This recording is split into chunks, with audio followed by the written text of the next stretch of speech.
Torum Online is a game with a diverse class. Or is it? Torum is a class lock-free game, allowing you to build and customize your own character skills and abilities to make your own character strong. But these current days of meta, more and more of these unique and strange builds are kinda dying out. Most prominent examples are the foo builds or knuckle subs, and were slowly replaced by more meta-focused builds. When we say meta, in essence, a meta in gaming terminology is a generally agreed upon strategy by the community. Strategy that is considered to be the most optimal way to win or has the best performance at a specific task. By meta-focused builds, what I mean are builds whose sole purpose is for high damage and efficiency. Builds that are made to fast clear bosses and events, most of them are min-maxed. Well, it's understandable that most people would follow these meta builds, because as you start the game, you only have one character. And of course, you want it to be the best that it can be. With that being said, people having the same meta build contradicts the Torum's concept of being a class lock-free game. Well, in this video, we are gonna be talking about Torum's class system. In Torum Online, we have 9 different types of weapons. One-handed sword, bow, staff, knuckle, halberd, katana, two-handed sword, bowgun, and lastly, magic devices. And each are unique in their own ways. One-handed focuses on power and versatility, as you can equip it with a ton of sub-weapons and builds. Bows and bowgun are ranged weapon, mainly focused on burst and AoE damage. Staves and magic devices are based more on magic damage and AoE bursts, and is really good on mass enemies.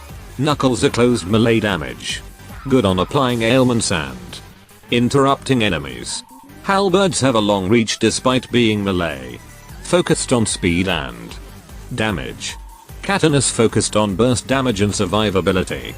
And lastly, two-handed sword focuses on power and heavy hits. Despite each weapon having their own unique characteristics, there's still some weapons that are preferred more than others, and this creates the dependent in one class. We can also call it imbalance, where one thing is dominated by another. So, what causes unbalance? Well, simple. Overpowered skills and abilities. One prime example is the bow. Bow is dominating the game because of CF and SAT, which deals a fucking ton amount of damage to nuke any bosses at any difficulty. They have it all. AoE damage, physical pierce, burst damage, ailment. All you need to conquer almost all boss. What also makes bow special is its range and its ability to deal elemental damage, as bows and bowguns have access to elemental arrows. Having element deals 25% more damage to its countered element, which is insane, because you can just buy one bow and just swap between your elemental arrows. Another thing is bows are quite easy to build. Even with low to mid budget, it can deal a pretty chunk amount of damage.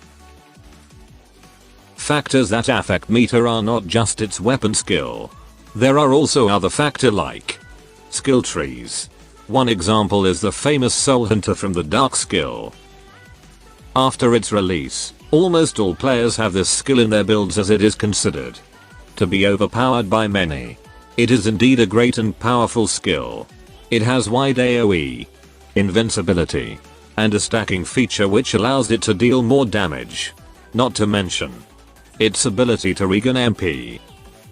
It was widely used by THS and halberds, as it gives them more DPS skill apart from spamming Meteor Breaker and Dragon Tooth, and also for easier iframes, making them more powerful and relevant to the current meta. Another meta skill that is considered to be overpowered is the Magic Finale from Magic skill tree, consuming a ton of MP. It is a big nuke high magic damage skill with a pretty moderate cast time. It has been any mage's main damage skill since its release, and kinda outshadowed its counterpart, Magic Burst, as it required high cast speed status, which is pretty demanding to build. Unlike Finale that just require you to build magic attack. And even with low M attack or no instat, it still deal a ton of damage. Another thing that makes this OP is its crit mage build, allowing your Finale to crit, making it deal a ton of damage. Also, Finale just become more powerful when Asabimo made it scale with range damage, adding another multiplier to its insane damage. Sadly, in my opinion, it is starting to fall out of meta, as with the introduction of other skills like Nemesis, which is also quite strong and have less risk dying from casting or from high aggro. Well, just because they believe to be overpowered does not necessarily mean that the other skills are weak. It is just that these skills are just too strong, making the most of the game's content easier. The same reason also applies to those other underused skills, where there are no other reasons to use them when you have a better option. Also, the reason these skills are overpowered is because of the current bosses in game. As we know, higher level means higher and more harder the boss becomes. Asabimo are making bosses harder by adding some characteristics, like a very high defense, high crit res, adding many lives, or phases, some features like anti-tumble, or everyone's hated feature, the shark fins. Back to the topic, these skills are really good on these bosses, as they normally deal nuke damage. They can easily melt that high HP of those bosses. Well, I can say that there is not a meta in this game. Meta isn't permanent. It gradually changes and shifts as more and more skills and abilities are added. Like when Ravener is added, Paladin become a lot more popular. When Nemesis is added, Mage builds kinda shifted. And when the ninja skills are added, which is quite underwhelming. Only ninja farmers become a thing, but later on it will be buffed, resulting on katanas also being buffed. If you notice, most of the overpowered skills mentioned are all for DPS. Overpower doesn't only apply to DPS. There are other skills that are non-DPS that is at the same level, but we rarely see some of them, so we won't talk about that for now. Now, how do these metas affect the game? Well, meta can be good, but it can also be pretty bad. It is good because you can clear bosses without a problem. You deal high numbers if you're a DPS, and if you are a tank, you take less numbers. Congrats, you've become efficient. But it is also bad, because it limits your choice, forcing you to go to the efficient way of things, sacrificing your wants to fulfill your needs. For example, you want to use sword magic device, but instead you went for the bow because it was way more efficient, because it's the meta, and if you don't follow the meta, you'll fall very far behind. Because agree or not, most of the players are all DPS users. We rarely see other class, like tanks and supports. But why? Why are DPS more popular than tanks and supports? To answer that question we have to go back a bit far. In most of MMO games, classes and builds are classified into 3 categories: DPS, tanks, and supports. Famously known as the Holy Trinity. DPS are mainly responsible for damage and killing the boss. Tanks are responsible for holding the boss and protect its team. And supports are responsible in boosting the team, making sure that the DPS and the tanks can do their roles. And in Torum this barely exists, because the game is mostly dominated by DPS players. But why?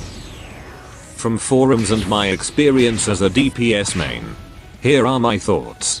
1. Simple, because dealing damage, especially high damage, are really fun and satisfying. 2. Because using DPS is easier than being tanks and supports. You can turn off your brain and go monkey mode when you DPS.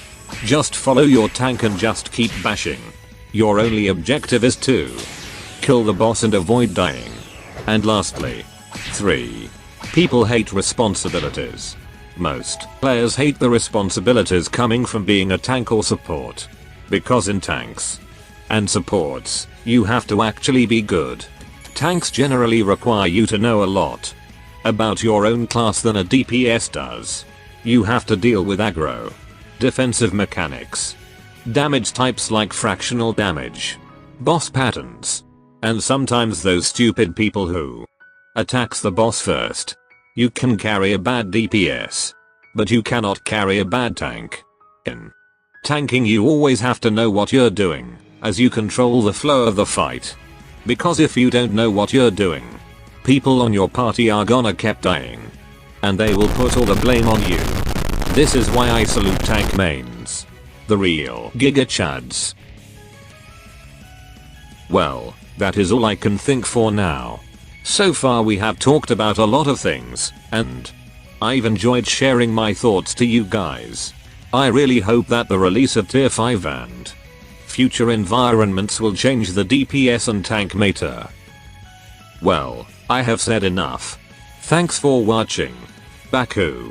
Out. They don't know the two of us are colorblind, yeah.